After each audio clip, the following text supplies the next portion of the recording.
ابھی میں رستے میں ایک ویلاگر صاحب جو کسی زمانے میں ہماری نوکرشاہی کا حصہ بھی تھے، وہ ان کا ایک ویلاگ میں دیکھ رہا تھا جس میں وہ اس طرح کی مطلب جس کو کہتے ہیں نا گٹے جوڑ کے جھوٹ بولنا، اس طرح سے وہ فرما رہے تھے کہ جی الیکشن کے دن 12:53 اور 25 پر جو ہے وہ ایک فلاں جگہ ایک خون خرابہ ہوگا، اس کے نتیجے میں یہ لاوا ابل پڑے گا، ایک ایسی فینٹیسی قسم کی چیزیں بنا کر. اور یہ بدقسمتی سے شام کے جو ویلاگرز ہیں ان کے ہاں سے آپ کو اس طرح کی چیزیں مل رہی ہیں. 1973 میں یہ طے کیا کہ یہ ملک پارلیمانی وفاقی جمہوری نظام کے طور پر چلایا جائے گا. پچھلے دنوں ایک صاحب، میں نام نہیں لوں گا، وہ پارلیمنٹ کے فلور پہ انہوں نے نگران جو سیٹ اپ ہے اس پر بہت شدید تنقید کی. تو میں نے ان کے کان میں جا کر کہا کہ یہ تو بالکل ایسا ہی ہے کہ والدین بچے سے پوچھیں کہ تم کہاں سے آگے ہو، کہ آپ نے یہ نظام تخلیق کیا، اب آپ کو برا لگ رہا ہے. دنیا بھر میں مختلف طرح کے جو سیاسی نظام ہیں اس میں ہمارے ملک نے بالآخر 1973 میں یہ طے کیا کہ یہ ملک پارلیمانی وفاقی جمہوری نظام کے طور پر چلایا جائے گا. اس کے اندر مختلف تبدیلیاں، ترامیم، اس کو بہتر کرنے کی کوشش ضرور ہوئی ہے، لیکن ابھی تک جو قوم کا جو ایک اجتماعی اتفاق رائے ہے وہ یہی ہے کہ یہ ملک ایک وفاقی پارلیمانی جمہوری نظام کے طور پر چلے گا. اس کا مطلب یہ نہیں ہے کہ اس کے اندر کوئی بہتری نہیں ہو سکتی. ہم مسلسل کوشش کرتے ہیں، کبھی کبھی ہماری جو کوشش ہے اس سے ہم مطمئن نہیں بھی ہوتے. مثال کے طور پر 18ویں ترمیم کے اندر آرٹیکل 224 میں ترمیم کر کے نگران حکومتوں کا ایک نظام لایا گیا. پچھلے دنوں ایک صاحب، میں نام نہیں لوں گا، وہ پارلیمنٹ کے فلور پہ انہوں نے نگران جو سیٹ اپ ہے اس پر بہت شدید تنقید کی. تو میں نے ان کے کان میں جا کر کہا کہ یہ تو بالکل ایسا ہی ہے کہ والدین بچے سے پوچھیں کہ تم کہاں سے آگے ہو، کہ آپ نے یہ نظام تخلیق کیا، اب آپ کو برا لگ رہا ہے، تو اس کی تبدیلی کا راستہ بھی وہی ہے کہ آپ دوبارہ پارلیمان میں جائیں اور اگلی بار جب آئیں تو آپ اپنے گناہوں کا اعتراف بھی کریں اور اس کا کوئی ازالہ بھی کریں. تو ایسی بات نہیں ہے کہ اس نظام کے اندر کوئی بہتری نہیں لائی جا سکتی، اس میں ترمیم نہیں ہو سکتی. بہت سارے پارلیمانی نظاموں میں متناسب نمائندگی کا ایک نظام موجود ہوتا ہے. ہمارے ہاں اس طرح سے نہیں ہے، لیکن آپ کے علم میں ہے کہ جو محفوظ نشستیں ہیں، چاہے وہ خواتین کی ہوں، ٹیکنوکریٹس کی ہوں، اقلیتی کی ہوں، وہ ایک طرح سے متناسب فارمولے کے تحت ہی ہوتی ہیں. تو ایسی بات نہیں ہے. مثال کے طور پر پچھلے دنوں ذکر ہوا ریکالنگ لیجسلیٹرز، کہ آپ ان کو واپس بلا لیں. عوام نے اگر منتخب کیا ہے تو عوام کے پاس یہ اختیار ہونا چاہیے. آپ کسی ملازم کو رکھیں نوکری پر اور اس کی جو کارکردگی ہے وہ تسلی بخش نہیں ہے، تو اس کو فائر کرنے کا آپ کو اختیار ہے، کیونکہ آپ مالک ہیں، عوام مالک ہے. تو عوام کے پاس یہ اختیار ہونا چاہیے کہ اگر آپ نے کسی صوبائی اسمبلی کے ممبر کو، کسی کاؤنسلر کو، کسی سینیٹر کو، کسی قومی اسمبلی کے ممبر کو منتخب کیا ہے اور نہ وہ حلقے میں جاتا ہے، نہ جو اس کی ذمہ داری ہے وہ پوری کر رہا ہے، تو جماعت کے پاس تو فلور کراسنگ کے حوالے سے اس کو نکالنے کا طریقہ کار موجود ہے، جس کو اوپر سے تبدیلی لانے کی کہا جاتا ہے.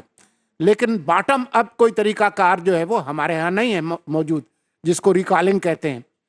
یہ سب سے پہلے یونان میں، ایتھنس میں یہ شروع ہوا تھا، اور اب دنیا کے بہت سارے ملکوں میں یہ نظام موجود ہے. کینیڈا میں ہے، میکسیکو میں ہے، امریکہ میں ہے، جرمنی میں ہے. تو یہ کیا بات ہوئی کہ جی اگر آپ نے کسی کو منتخب کیا تو بس جب تک 5 سال پورے نہیں ہوں گے اس سے جان نہیں چھوٹے گی؟ یہ بالکل ممکن ہے کہ جو ووٹرز ہیں جنہوں نے ان کو ووٹ کیا ہے اس کی ایک خاص فیصد جو ہے وہ الیکشن کمیشن سے کہے کہ جی یہ بندہ جو ہے وہ ہمارے کام کا نہیں ہے، اور اگر یہ بات مصدقہ ہو تو آپ اس کی سیٹ خالی کریں اور دوبارہ الیکشن کرائیں، اسے بھی لڑنے دیں اور اس کو بھی پتہ چلے کہ وہ کتنا مقبول ہے. لیکن ظاہر ہے اس کا فیصلہ میں نے نہیں کرنا، لیکن یہ ہم بات ایک عمومی तनाजुर में कर रहे हैं कि अपनी जो जमहूरी निज़ाम है उसको बेहतर करने के लिए कोई भी चीज़ जो है वो की जा सकती है। जब जमहूरियत जो है वो एक निज़ाम है अवाम के लिए, अवाम निज़ाम के लिए नहीं है, निज़ाम अवाम के लिए है। ये जो ताल्लुक़ है उसको समझना जो है वो बहुत ज़रूरी है। मीडिया के हवाले से आजकल जो ज़ाब्ता अखलाक की जो शिकायत हैं, मेरे ख्याल में जो मेन स्ट्रीम मीडिया है उससे उतनी शिकायत नहीं है, टीवी चैनल से इतनी शिकायत नहीं है, क्योंकि उनका एक रेगुलेटर जो है वो मौजूद है, पैमरा। उससे शिकायतें भी होती हैं, कभी कभार उससे कोई ज़्यादती भी हो जाती है, लेकिन अदालतें मौजूद हैं, वो एक तरह से रिलीफ दे देती हैं। जो सबसे बड़ा जो चैलेंज है वो है डिजिटल फ्रंटियर पर, जिसका कल भी मैंने लाहौर में जिक्र किया कि किस तरह से जो regenerative artificial intelligence, voice cloning, deep fake, propaganda, robo calls, जो ऑटोमेटेड ट्रोल फार्म्स हैं, वो किस तरीके से इलेक्शंस को मुतासर कर रहे हैं। और अब क्योंकि 2 हफ्ते के करीब रह गया है, तो मुझे खदशा है कि ये होगा कि डिजिटल फ्रंटियर के अंदर वो कुव्वतें, वो चाहे मुल्क के अंदर से हों या बाहर से हों, जिनके मफाद में है कि पाकिस्तान में अदम इस्तेहकाम हो, पाकिस्तान के अंदर अफरा तफरी हो, वो इस्तेमाल कर सकती हैं। और उसके लिए हमें चौकन्ना रहना होगा। पाकिस्तान टेलीकम्युनिकेशन अथॉरिटी को, FIA को, और जो हमारे इदारे हैं उनको चौकन्ना रहना होगा, बशमूल वजारत इत्तलात व नशरियात को, कि किस तरीके से हम अपनी जो रियासत की जो कुव्वत है उसको कानूनी तौर पर इस्तेमाल करते हुए इन ख़तरात का मुकाबला करें। अभी मैं रस्ते में एक वीलागर साहब जो किसी ज़माने में हमारी नौकरशाही का हिस्सा भी थे, वो उनका एक वीलाग में देख रहा था, जिसमें वो इस तरह की मतलब जिसको कहते हैं ना गिटे जोड़ के झूठ बोलना, इस तरह से वो फरमा रहे थे कि जी इलेक्शन के दिन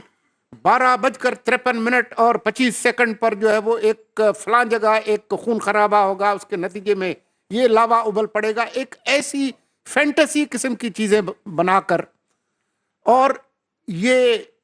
बदकिस्मती से शाम के जो वीलागर्स हैं उनके यहाँ से आपको इस तरह की चीज़ें मिल रही हैं जो बदकिस्मती से बहुत ख़तरनाक हैं। अगर आपको 2.5 लोग देख रहे हैं फिर तो शायद कोई इतना बड़ा ख़तरा नहीं है, लेकिन अगर आप बहुत बड़ा झूठ बोलते हैं तो उसके नतीजे में बहुत ज़्यादा व्यूअरशिप होती है, तो आप बड़ा ख़तरा है। तो उन ख़तरात को समझना जो है वो बहुत ज़रूरी है। और ये बात है, शाम के वक्त जो सीरियस टॉक शोज़ हैं उसमें तो शायद कोई इतना बड़ा मसला नहीं है, क्योंकि जो डायरेक्टर न्यूज़ और करंट अफेयर्स हैं वो ख्याल रखते हैं कि तवाज़ुन का ख्याल रखा जाए। थोड़ी बहुत हर चैनल की एक स्लांट होती है, किसी न किसी तरफ झुका होता है, लेकिन मजमूई तौर पर कोई इतना बड़ा मसला नहीं है। लेकिन अगर 11 बजे के बाद जो महफिल लगती है, जो बज़ाहिर तो तफरीह के लिए होती है, लेकिन अगर उसमें आप जमहूरी निज़ाम का मजाक उड़ाते हैं, अगर आप सियासी जमातों का मजाक उड़ाते हैं, उनके रहनुमाओं का उस तरह से मजाक उड़ाते हैं जिससे लोगों में हौसला शिकनी हो इलेक्शन में जाने के, तो फिर आप अपना जो किरदार है वो ठीक नहीं अदा कर रहे हैं। आप तफरीह की इजाज़त है, मजाक की इजाज़त है, कार्टून्स की इजाज़त है, लेकिन हमें जो एक कौम की जो एक इज्तिमाई इत्तेफाक राय है कि ये मुल्क उसके मुंतखब नुमाइंदे चलाएंगे, और ये कि ये मुल्क जो एक वफाकी पार्लिमानी जमहूरी निज़ाम है उससे मजबूत होगा, वही इस मुल्क को जोड़े हुए है, इसको बेहतर करना है, इसको ख़राब नहीं करना। तो ये वो बातें थीं जो कि मैं आपके सामने रखना चाहता था, और मुझे यकीन है कि बहुत सारे लोग जो यहाँ नीचे बैठे हुए हैं या जो मुझे सुन रहे हैं उनके साथ मैंने काम किया हुआ है। और हम ये जो मकसद है 8 फरवरी का, जुमेरात 8 फरवरी 2024 का, कि इस मुल्क में पुरअमन तरीके से इंतखाबात हों, बग़ैर किसी अफरा तफरी के हों, और लोग बड़े पैमाने पे अपनी पसंद की जमातों और उम्मीदवारों को वोट दें, उसको हम पाया तकमील तक पहुँचाएँ। बहुत शुक्रिया।